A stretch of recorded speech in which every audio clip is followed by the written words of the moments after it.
The candle burned low over a ledger that no longer mattered, its flame bending each time the summer air slipped through the cracks of the house. And in that unsteady light the past seemed close enough to touch, as if it were waiting to be named. In the summer of 1853, rural Georgia did not simply feel hot. It felt sealed, like a room where windows had been nailed shut. The heat pressed down on skin and breath alike, heavy and patient, a held breath that never released. Magnolia leaves drooped along the drive, their waxy surfaces dulled by dust, and the plantation house stood at the center of it all, once white and proud, now yellowed and tired, watching itself age in silence. Floors creaked not from footsteps but from memory. Walls absorbed sound and never gave it back. It was the kind of place where nothing truly disappeared. It only sank lower, settling into wood and earth until time itself had to pry it loose. The story began with paper, as these things often do, with a letter written in careful strokes, ink already fading even as it dried, the color of something long exposed to air. Decades later, long after the house had emptied of laughter and orders and footsteps, that letter would be found beneath warped floorboards, wrapped in cloth and hidden with a care that spoke of fear and purpose. The hand that sealed it had trembled not from doubt, but from the weight of knowing it might never be read. When it was written, no one noticed the woman who wrote it. She moved through the house as if she had been built into it, a presence so constant it became invisible. She cooked meals she would not fully eat, cleaned rooms she would never sleep in, and nursed children whose names would be remembered when hers would not. In the ledger she existed only as property, a mark beside a number, but within the walls she learned every rhythm, every pause, every sound. She learned the household the way one learns a language without books, through repetition and correction and pain. She knew which stair creaked loudest, which door caught in its frame, which floorboard could betray her weight. Upstairs the master's children laughed, their voices light and careless, floating down the hallways without resistance. Downstairs she counted steps, doors, and silences, measuring her world in what could be crossed and what could not. The South in the 1850s appeared orderly if you looked only at paper. Laws were written cleanly, rules were recited with confidence, but beneath that surface rot spread quietly. Power moved in one direction, from master to servant, from free to enslaved, and cruelty followed it as naturally as water follows gravity. It did not need anger to sustain it. Habit was enough. The woman saw things she was never meant to remember, moments that were supposed to pass without witness, and she endured things that no record would ever admit. Pain did not arrive all at once. It arrived daily, measured and routine folded into the structure of the house itself. Hunger was not just the absence of food. It was a lesson repeated until it became instinct. Food was given, withheld, and taken away to remind her of where she stood. Silence was enforced not only with threats but with expectation. She learned early that speaking changed nothing and remembering changed everything. That summer something shifted, though no bell rang to mark it. The heat lingered longer into the night, pressing against the walls even after dark. The house smelled of sweat and oil and boiled food. The children moved through their days as usual, unaware of the quiet calculations taking place around them. Somewhere beyond the fields, cicadas screamed until the sound became a kind of hush. Then one child fell ill. At least that was what the house said. Fever, they claimed, and weakness.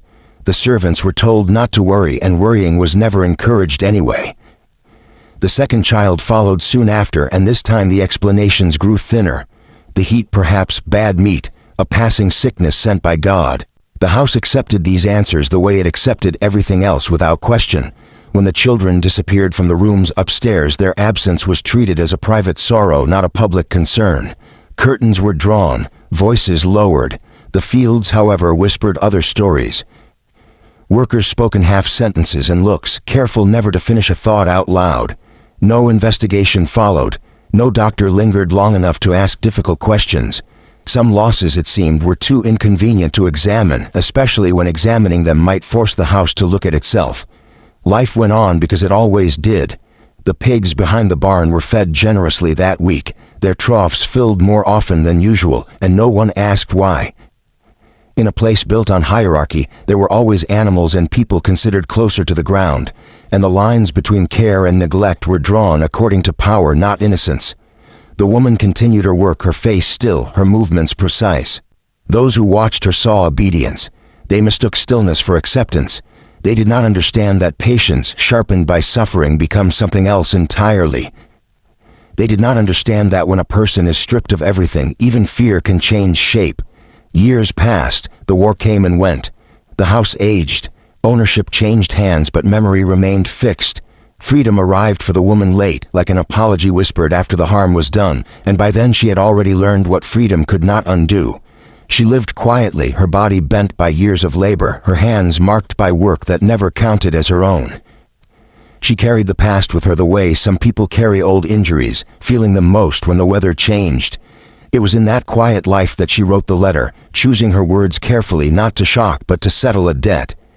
She wrote by dim light, the paper rough beneath her fingers, the ink pooling slightly at the ends of her lines. She described the house not with anger but with clarity, naming the hunger, the theft, the way pain had been justified until it felt invisible. She did not write to ask forgiveness. She wrote to be precise. When she came to the act itself, her words did not tremble. She did not frame it as revenge, but as consequence. She did not say she had killed the children. She wrote that she had allowed the world the master built to complete its own lesson, using the rules that had governed her life against the people who believed themselves protected by them. In that system, animals were fed before people. She understood that logic intimately. She understood how neglect could be weaponized without anyone noticing. When she sealed the letter and hid it beneath the floorboards of the house she had once served, she did not know if anyone would ever find it. She only knew that the truth once written no longer belonged solely to her. Decades later, when the house was being dismantled, when boards were pried loose and dust rose in clouds that smelled of old wood and old secrets, the cloth-wrapped bundle fell into the light. Those who found it did not understand what they were holding at first. It was only paper, brittle and stained. But as the words were read slowly aloud, the room seemed to close in. One line halted every breath, stopping conversation and thought alike. They taught me what hunger means, so I fed them the truth. The past shifted in that moment, not changing what had happened, but changing how it would be remembered. Names once spoken with pride grew heavy. A woman once counted only as property was finally acknowledged as a witness. The house itself, long silent, seemed to listen. Nothing could undo the deaths, innocent or otherwise. Nothing could return what had been taken from her, but recognition moved through the story like a low wind, unsettling settled dust. History, after all, does not forget what people try to bury. It waits. And when the truth finally surfaces, it does not shout. It simply stands there, asking whether we are willing to see it now. Plantations were built like machines, every hallway and doorway designed to move bodies efficiently and to remind those bodies where they belonged. And in this house, the long corridors did more than connect rooms. They carried sound, turning each footstep into a warning and each pause into a threat. Doors closed quietly, almost politely, but what followed those closures was never gentle. Discipline lived here as routine, passed down like furniture, justified the way people justify habits they no longer question. The master believed deeply in order, not because it was kind, but because it made the world predictable for him, and predictability felt like virtue when power was already secure. His wife learned early that survival came from silence, from looking away at the right moments, from teaching her children without speaking that some suffering was normal, and some questions were dangerous. The children absorbed these lessons easily, the way children always do, learning where they could run and where they must not look, learning which voices mattered and which were meant to fade into the walls. The enslaved woman learned a different set of rules entirely, a curriculum written on the body instead of paper. Hunger did not arrive as an accident or a shortage. It arrived on schedule, measured and deliberate, teaching obedience more effectively than any whip alone ever could. Food was not nourishment here. It was leverage, given and taken away like forgiveness that had to be earned but was never guaranteed. Mistakes did not need to be real to be punished. Sometimes they were invented to remind everyone watching that correction was always available and always painful. Punishment was public, because pain was meant to instruct not only the one receiving it but all who witnessed it. And over time, pain became a language the entire household understood without anyone needing to speak it aloud. During the day, the house bustled with movement and noise, with commands issued and carried out, with the rhythm of work masking the deeper rhythm of fear beneath it. At night the house slept, its lamps dimmed, its voices stilled, but in the quarters beyond the main building memory did not rest. There in the dark, stories replayed themselves without permission, each sound outside becoming a reminder of what had already happened and what could happen again. Rumors moved through these spaces faster than truth ever could, because truth required proof and rumors only required recognition. Some whispered that the woman had once had a child of her own, a baby taken from her and sold south without warning or farewell, a loss so complete it left no physical trace behind. Others said her punishment began the day she looked directly at the master's son, her gaze lingering half a second too long, an act made criminal only because of who she was and where she stood. These stories were never written down. No ledger recorded them because ledgers were designed to count property, not pain, and they never do more than they are built to do. When the children in the house fell ill, the response followed the same careful pattern as everything else. First came denial, then explanation, then prayer. The heat was blamed because the heat was always there and required no further examination. Then the meat was blamed, a bad cut, a poor delivery, something spoiled before it reached the table. Finally, God was blamed, because invoking God ended conversations quickly and made doubt feel like disrespect. The woman watched all of this unfold from the edges of the room, her hands busy, her face composed, her silence taken as proof that nothing was wrong. Behind the barn, the pigs were fed more generously than usual that week. Their troughs filled again and again, and no one questioned it because questioning would have meant noticing, and noticing would have demanded responsibility. It was easier to look away, easier to believe that tragedy simply happens, that illness arrives without cause, that loss is random rather than arranged. The house preferred explanations that asked nothing of it, explanations that did not disturb the order it depended on. But injustice does not disappear when it is ignored.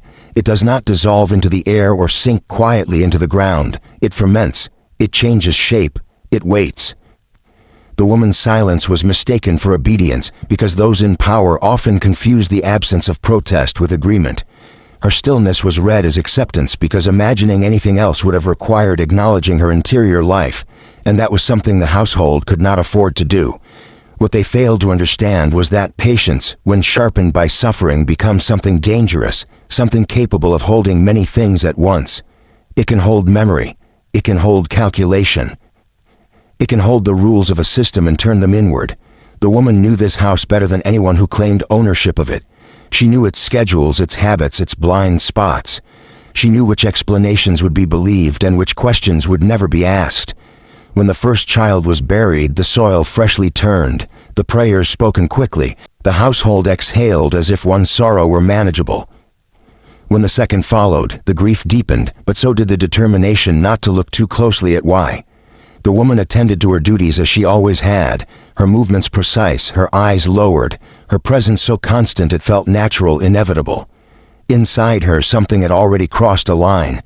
The truth had passed through fire, shaped by heat and pressure until it no longer feared darkness or secrecy. By the time the second grave settled into the earth, the house believed the story it told itself, and the woman understood that belief could be used, that silence could be more than submission, that waiting was not the same as forgetting. Somewhere between the corridors that carried sound and the doors that closed without mercy, between the rationed meals and the unspoken rules, the balance of power shifted in a way no one could see yet. The household thought it had survived a season of loss. It did not know it had already been changed by something it refused to name, something that would not remain hidden forever, even if it waited years to be heard. The truth surfaced not with shouting or accusation, but with breath failing in a small borrowed room where the air always smelled faintly of wax and old wood. The woman was old by then, her body bent inward as if years of labor had taught it to fold around pain rather than resist it. Her hands, once quick and steady, were warped and stiff, each finger carrying the memory of work done without rest or reward. Freedom had arrived late in her life, not as a celebration but as something quieter and heavier, like an apology whispered after the damage was already complete. It changed where she lived, but not what she carried. She rented a narrow room near a church whose bell rang for everyone the same way, rich or poor, known or forgotten, at least once life was over. When the bell sounded, it did not ask who had mattered and who had not. It only marked time passing the way it always had. In that room, with light slipping through thin curtains and dust settling into corners, she decided to write, not because she believed the world was ready to listen, but because silence had taken enough from her already. The letter was written slowly, each word chosen with care, not to shock or threaten but to account. It was not a confession in the way courts understand confession. It was closer to a ledger, a reckoning written by someone who had spent her life being counted by others. She wrote with the precision of a person who had learned to remember everything, because forgetting was never an option. She described the house as it was, not as it claimed to be. She wrote of corridors that carried footsteps and warnings, of rooms where laughter floated easily while pain stayed contained below. She named the master's cruelty without decoration, because cruelty did not need exaggeration to be understood. She wrote of hunger as something deliberate, something measured, not an accident of circumstance but a tool used to remind her daily of her place. She wrote of the theft of her child, not with anger that flared but with a steadiness that made the loss feel heavier. The child had not been buried. The child had not died. The child had simply vanished into the system, sold south without farewell, erased from her arms and from the record at the same time. She wrote of how the household smiled while breaking her apart, how politeness and routine masked damage that was ongoing and complete. These were not secrets to her. They were her life, and she wrote them down as such. When she came to the act that would define how others would read the letter, her tone did not change. She did not frame it as vengeance or rage. She framed it as balance. She wrote that she did not kill the children because in her mind, killing implied intent without context, violence without structure. What she had done, she explained, was allow the world that had been built around her to finish its own lesson. In that household, animals were fed before people. She had lived under that rule long enough to understand it completely. She knew which food went where. She knew what would be believed and what would be dismissed. She poisoned the food meant for the pigs, knowing the system would do the rest. She did not need to touch the children directly. She did not need to raise her voice or reveal herself. She only needed to use the logic of the house against itself, to let neglect and hierarchy complete the circle they had drawn. When the children fell ill, the explanations came easily, because the household was practiced in explaining away suffering that did not threaten its order. Illness was declared natural. Death followed without investigation. No one imagined a woman they refused to truly see could have orchestrated such an ending. The letter did not argue this point. It simply stated it the way one states weather after standing in it too long. Writing took her days. Sometimes she stopped to rest her hands, sometimes because memory pressed too hard and demanded a pause. Outside her window, the church bell continued its steady marking of time. People passed below, unaware of what was being written above them, unaware that a version of the past was being fixed in ink instead of rumor. When she finished, she folded the pages carefully and wrapped them in cloth, the way one wraps something fragile and dangerous at the same time. She hid the letter not because she was afraid, but because she understood how truth moves through the world. It does not arrive when it is most deserved. It arrives when it can no longer be ignored. She placed it beneath floorboards in the house she had once served, trusting wood and time more than people. Then she returned to her small room and her quiet life, her task complete. She did not live to see the letter found. When it surfaced years later during repairs and dismantling, it did not announce itself. It fell into the light with dust and debris, just another object uncovered by accident. Those who picked it up did not yet understand what it contained. They argued at first about whether it was worth reading, whether old paper held any claim over the present. When the words were finally spoken aloud, slowly and carefully, the past seemed to open rather than return. The room grew quiet in a way that felt intentional, as if even the walls were listening. The letter split memory open, forcing a reckoning that had been postponed but never resolved. The master's descendants reacted as people often do when confronted with inherited guilt. Some insisted it be burned, arguing that the past should remain buried, that reopening old wounds served no purpose. Others stood silent, unsure how to place themselves in a story that no longer allowed distance. The church, whose bell had once marked the woman's days, insisted the letter be read aloud in full. Names were spoken that had never been written down, lives acknowledged that had only existed in shadow before. The act of reading did not bring comfort, it brought weight. The truth did not ask for forgiveness. The letter made that clear. It did not ask to be understood or excused. It only asked to be acknowledged, to be placed where it belonged in the record rather than beneath it. For those listening, the most unsettling part was not the act itself, but the calm with which it was described. There was no apology in the woman's words and no plea. There was only clarity, and clarity can be harder to bear than anger. The story forced listeners to confront how easily systems of cruelty disguise themselves as order, how suffering can be normalized until it feels invisible. It forced them to consider how many other truths had been buried simply because acknowledging them would have been inconvenient. When the reading ended, no one spoke right away. Silence settled into the room, thick and deliberate. It was the kind of silence that follows recognition when denial no longer fits. Afterward, the house did not change, at least not outwardly. It still stood. The land still stretched out beneath the same sky, but memory moved differently through it now. Stories once told with pride were retold with hesitation. The woman's name, once unrecorded, was written down and spoken aloud, not as a footnote but as a witness. The children were still remembered as children, innocent and lost, but no longer isolated from the system that shaped their fate. The letter did not simplify the past. It complicated it, and in doing so made it harder to ignore. Those who encountered the story carried it with them whether they wanted to or not. Some claimed the house felt heavier afterward, as if something long held down had finally been allowed to rise. Others said nothing, choosing silence once again, though it no longer protected them in the same way. History often waits for permission to speak, but it does not require forgiveness to do so. The woman understood that. Her letter was never meant to close the story. It was meant to open it, to ensure that what had been endured did not disappear into polite forgetting. The bell near her old room continued to ring, marking deaths and Sundays and passing years, indifferent to the names it called or failed to call. But somewhere between its sound and the brittle pages of the letter, something had shifted. The truth had been acknowledged, if not embraced.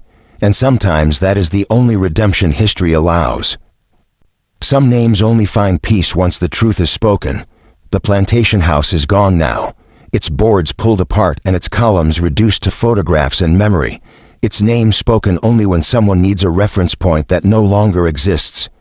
What stands in its place is open land and sky, practical and unremarkable, yet the ground carries a weight that does not lift with time. Farmers who work nearby speak of the old barn in lowered voices, not because they believe in curses, but because experience has taught them to respect patterns they cannot explain. They say animals hesitate there. Pigs refuse to feed near the spot where troughs once stood. After rain, the soil darkens faster than anywhere else, holding moisture longer, as if the earth itself remembers what it once absorbed. Some histories leave stains no sun can bleach, and this land has learned how to keep them. When the letter entered the local archive, it arrived without ceremony, filed between records of ownership and tax receipts. Another brittle document among thousands. Yet its presence altered the shape of the past for those who read it. Archivists trained to treat every paper with equal care felt their hands slow as they turned its pages. The ink had faded, but the words held. They carried a calm that unsettled, a steadiness that refused to be dismissed as rumor or exaggeration. Once the story was known, family trees shifted. Branches that had once been traced with pride were re-examined with caution. The master's name, carved into stone markers and once spoken without pause, became something people approached carefully, aware now that names carry more than achievement. Conversations changed. Stories once told as proof of legacy gained a shadow, and silence settled where certainty had lived. The woman's name, finally recorded, did not arrive with fanfare. It was read aloud for the first time during a quiet service in a small church that had long outlived the house she once served. The bell rang as it always had, steady and impartial, calling the living to listen. There were no speeches prepared, no attempts to explain or soften what the name represented. It was spoken simply, clearly, and then repeated, as if repetition alone could repair decades of erasure. For those in attendance, the sound of it felt unfamiliar, not because it was strange, but because it had been withheld for so long. No monument was built in her honor, none was needed. Stone and bronze would have suggested closure, and this history did not offer that. Recognition was enough, heavy and unresolved. Justice did not arrive in handcuffs or courtrooms. There were no trials, no verdicts, no sentences handed down to balance the scale. What arrived instead was understanding, the slow and uncomfortable kind that does not announce itself as justice but carries its weight all the same. People began to speak differently about the past, not with triumph or condemnation, but with caution. They began to acknowledge that cruelty, when left unchecked, teaches the oppressed lessons the powerful never intend and cannot control. Systems designed for efficiency and order instruct everyone within them, shaping behavior and belief until even innocence is caught in the gears. The children were innocent. That much remained true. They were born into a world they did not choose and died within rules they did not make. The woman was innocent once as well, before hunger and loss rewrote her understanding of survival. History rarely offers clean villains or pure victims. It offers structures that grind indiscriminately, rewarding obedience and punishing visibility, until harm becomes routine and accountability dissolves. As years passed, the letter became required reading for those who studied the region, not because it offered spectacle but because it refused simplicity. Students lingered over its phrasing, noticing how carefully it avoided justifying itself. It did not ask to be liked or forgiven. It asked only to exist where it could not be buried again. Some readers closed the file feeling unsettled, unable to decide where sympathy belonged. Others felt a quiet resolve, an understanding that remembrance itself carries responsibility. The archive, once a neutral space of dates and deeds, felt altered by its presence, as if the shelves held more than paper now, as if memory itself had weight. The land continued its work, indifferent to scholarship and debate. Seasons turned. Crops were planted and harvested. Rain fell and the dark patch near the old barn appeared again and again, resisting erosion and explanation. Locals learned to leave it alone. Visitors sometimes paused there without knowing why, feeling a pressure they could not name. Some reported a faint smell near the old church steps, a mixture of ink and iron, as if pages had been pressed too long against rusted metal. Others claimed to hear pages turning inside the church when no one was there, a soft sound like breath moving through paper. These stories were shared without insistence, offered as observations rather than warnings. They were not hauntings of ghosts, but of memory, reminders that the past does not always rest when buildings fall. The church itself remained unchanged, its wood worn smooth by generations of hands, its pews bearing the marks of those who had sat and waited and listened. The bell continued to ring for weddings and funerals, marking beginnings and endings without discrimination. It had rung for the master. It had rung for the woman. It rang now for people who knew their names and for those who never would. In its sound, some heard judgment, others comfort. Mostly it carried continuity, the steady insistence that time moves forward whether or not the past has been settled. Those who inherited the story found themselves responsible for it in ways they had not expected. Silence was no longer neutral. To ignore the letter felt like an act of choice rather than oversight. Some spoke openly, incorporating the truth into how they understood their place in the world. Others retreated, uncomfortable with a history that refused to stay in its assigned era. The land did not respond to these choices. It continued to remember on its own terms, darkening after rain, resisting erasure. There were no final answers offered by the story, no clear lines drawn to separate guilt from consequence. Instead, there was a shared recognition that systems endure longer than individuals, and that their lessons persist even after their walls collapse. The woman's letter did not redeem the past. It altered the present, and in doing so, reshaped what the future could acknowledge. It asked readers to sit with discomfort rather than resolve it, to understand that memory itself can be a form of justice when other forms arrive too late. Today, when the wind moves across the open land where the house once stood, it carries no voices, only the sound of grass and distant work. Yet those who know the story listen differently. They hear absence as clearly as presence. They understand that forgetting is not the same as peace, and that peace, when it comes, often arrives quietly. History does not forget what people try to bury. It waits, patient as the earth, until the moment comes to surface again. And some names, spoken at last and allowed to remain, only find peace when the truth is told.